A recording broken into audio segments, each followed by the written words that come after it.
మృతి పొందిన వారు నిద్రిస్తున్నారు అంటే మళ్ళీ తిరిగి లేస్తారు. నిద్రపోయే వాళ్ళు తిరిగి లేస్తారు లేదా? రాత్రి పడుకుంటాం, మన పొద్దున్న లేవా? అంటే మనం ప్రభువునందు మృతి పొందిన వారు నిద్రలో ఉన్నారు. నిద్రలో ఉంటే మళ్ళీ తిరిగి మనం ఏం చేస్తాం? వేసుకుని మనం ఏం చేస్తాడట? ఆయనతో కూడా దేవుడు ఆయనతో కూడా వెంట పెట్టుకుని వచ్చినాడు అన్నాడు. అంటే మళ్ళీ మనం ఏం చేస్తాడట? వెంట పెట్టుకుని వస్తాడట. అంటే మనం చనిపోలేదు మాట, చనిపోలేదు.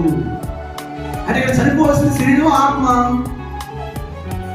శరీరం చనిపోతుంది కానీ నిద్రిస్తుంది ఆత్మ. అంటే దేవుడికి కావాల్సిన ఆత్మ శరీరమా? ఆత్మే. ఆత్మ చాలా మంది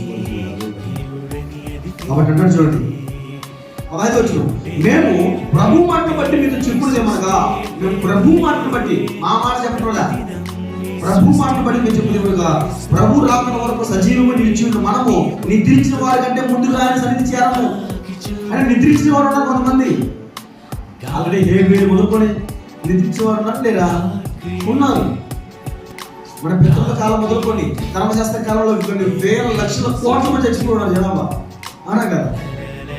అంటే ఇప్పుడు ముందు చనిపోయిన వారు వస్తారంట, లేదా సజీవులుగా నిలిచి ఉంటే మనం పరలోకం వెళ్తామా? చచ్చిపోయిన వారే తిరిగి వస్తారు, వాళ్ళకి తీర్పు, వాళ్ళు పరలోకం. తర్వాత సజీవులుగా మనం ఉంటే మనం, లేకపోతే మనం కూడా ఏం చేయాలి? తీర్పు.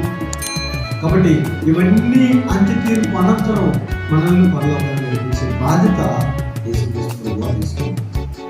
ఇప్పుడు రాజుగా, ప్రధాన యాజకుడుగా మన మీద ఈ రాజ్యాన్ని పరిపాలిస్తున్న ఒక చక్రవర్తిగా, ప్రభువులకు ప్రభువుగా, రాజులకు రాజుగా ఎవరున్నారంటే యేసుక్రీస్తు. ఇప్పుడు ఈ సంఘాన్ని పరిపాలన చేస్తున్నటువంటి చక్రవర్తి ఎవరంటే యేసు. ఈ శరీరాన్ని ముందు నడిపిస్తున్నటువంటి గొప్ప వ్యక్తి ఎవరంటే, రాజు ఎవరంటే, ప్రధాన యాజకుడు ఎవరంటే యేసుక్రీస్తు.